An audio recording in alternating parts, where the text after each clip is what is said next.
were found here in 1908, the colonists fenced off the area. This was the Sperrgebiet, the forbidden zone. Lüderitz became home to hundreds of daring German fortune hunters. Their town soon became a base to open up the country.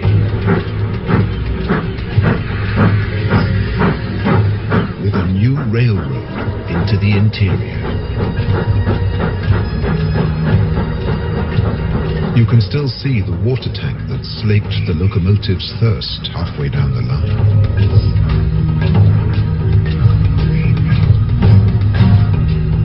Water is still a precious commodity today.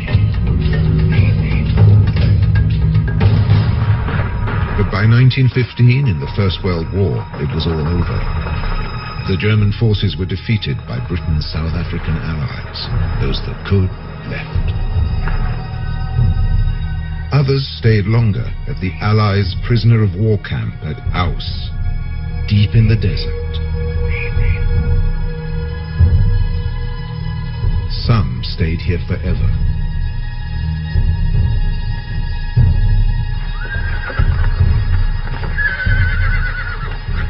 Both sides left their horses behind.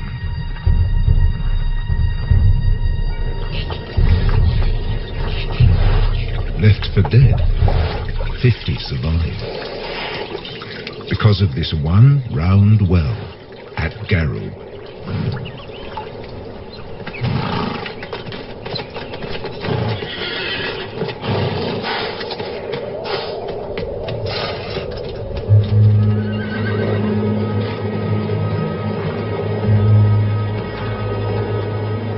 Today, 150 of their descendants pace the desert,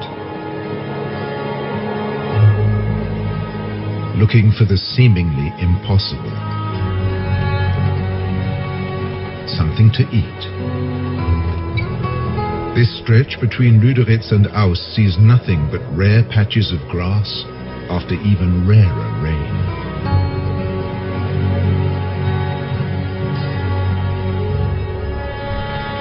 And they have to find the grass before thirst forces them back to the waterhole.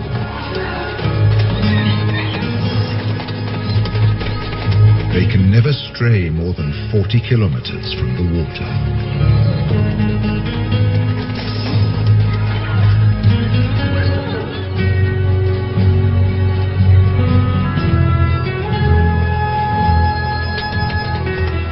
A stallion or two take the lead.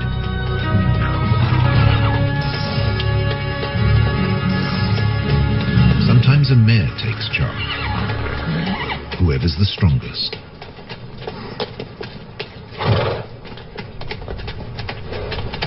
In July, in the southern winter, at the end of 11 months, a foal comes into the world.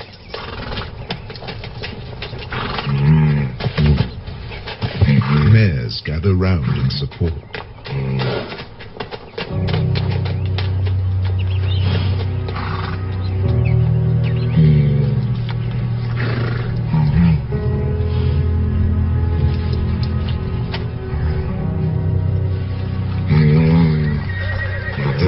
Stallion stamps out his claim to fatherhood.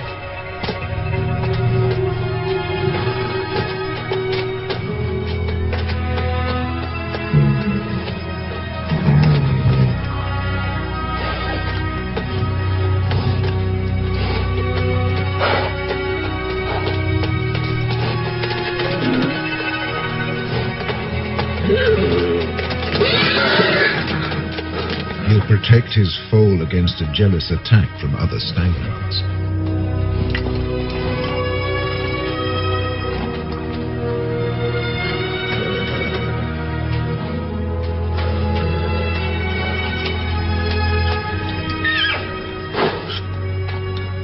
Standing and suckling, the foal's first small victory.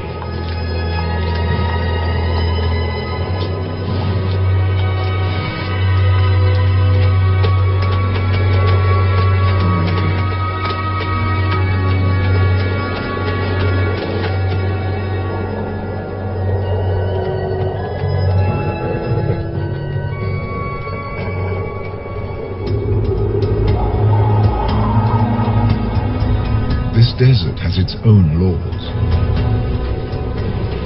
Obeying them made the Namibs a breed apart. Their 10 or so families and bachelor groups recombine constantly as they wander. Foals sometimes have to be protected from exuberant adolescents.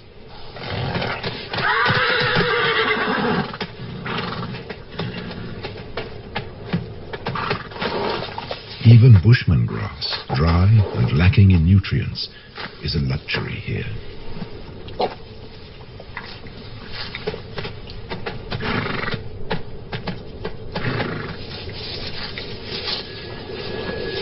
This is the time for the winter rains, but they haven't come. Without them, life will get much harder for the horses. They can never leave this desert. They can't reach the fertile regions to the south. Beyond the giant trench of the Fish River Canyon.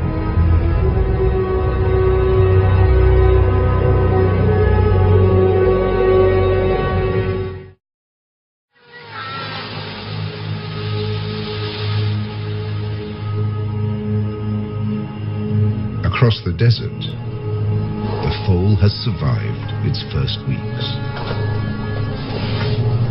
At high noon it can reach 40 degrees. At night, temperatures can dip below zero.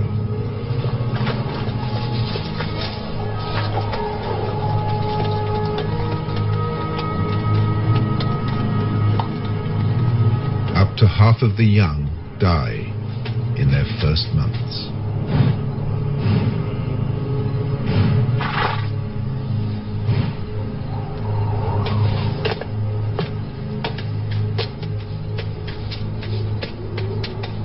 He's come into a harsh world.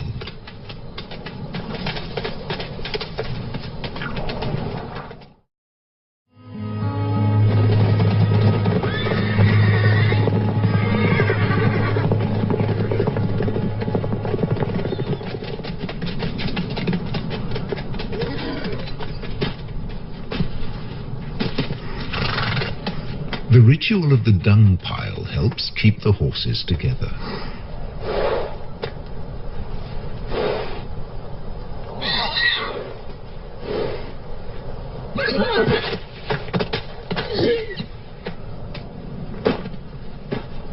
It provides plenty of information. It tells the herd if the lead stallion is still strong enough to defend his mares, whether he has found good grazing grounds, or whether one of his mares is in estrus.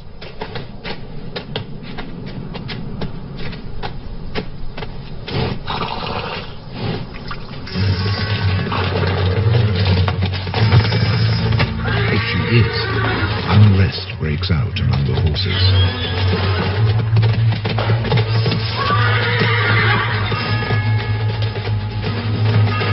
The lead stallion must fight to keep his rivals in check and to defend his mares.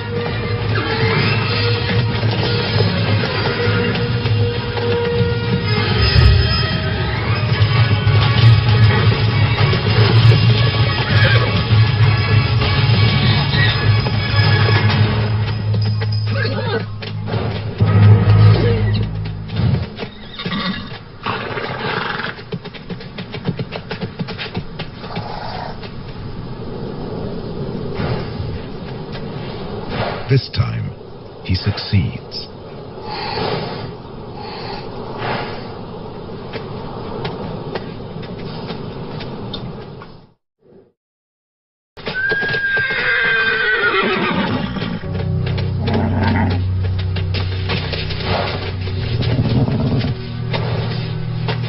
The heat of the day ends with a relaxing roll in the dust.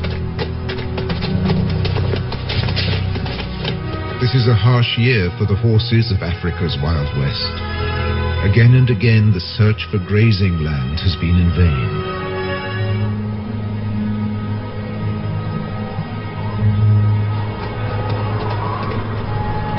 With summer past its peak, there's still no sign of rain. Now seriously emaciated, the horses set off again in search of food.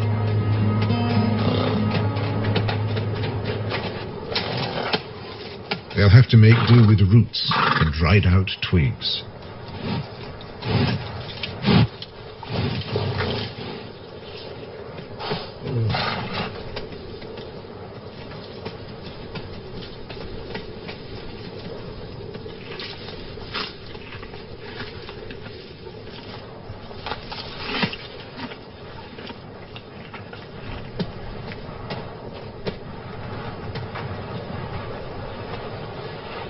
Like all horses, they can recycle their own dung. It's now the only source of extra nourishment.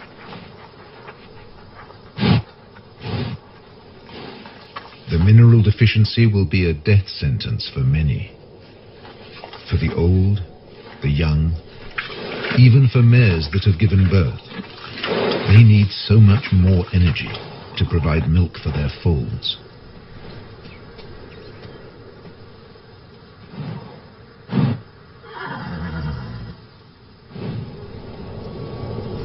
This mare was left behind. She became a welcome meal for hyenas and jackals.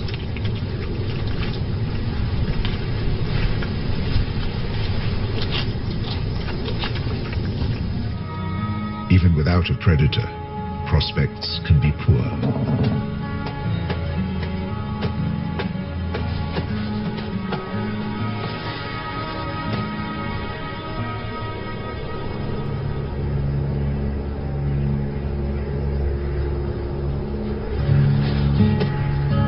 If a foal can't stand, it can't suckle.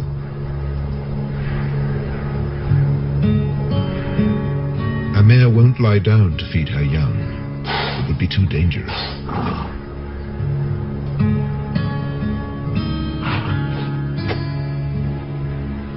The stallion has no choice.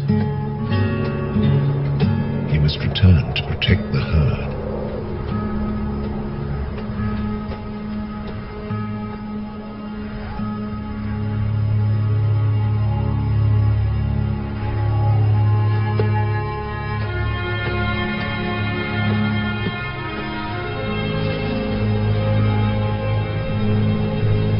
But in the end, he just wasn't strong enough.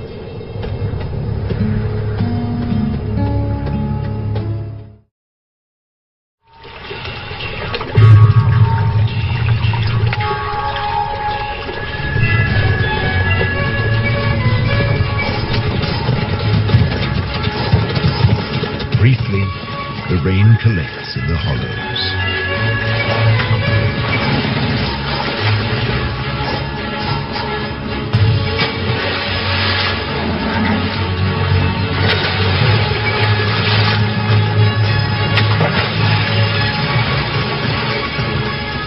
The Namibs have survived the harshness of the desert for another year, in an environment they were never made for, to become a symbol of one of the most fantastic places on our Earth.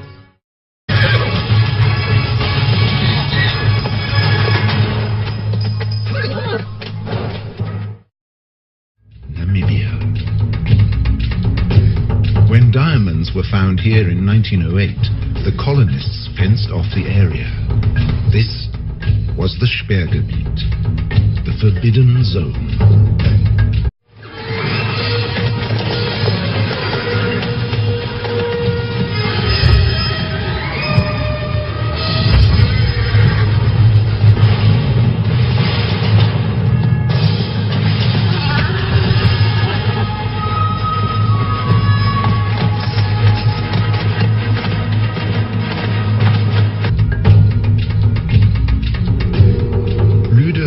Became home to hundreds of daring German fortune hunters. Their town soon became a base to open up the country.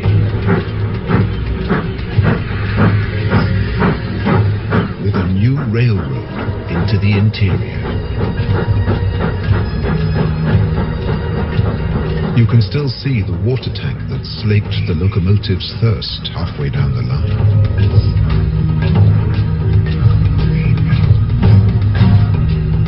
Water is still a precious commodity today.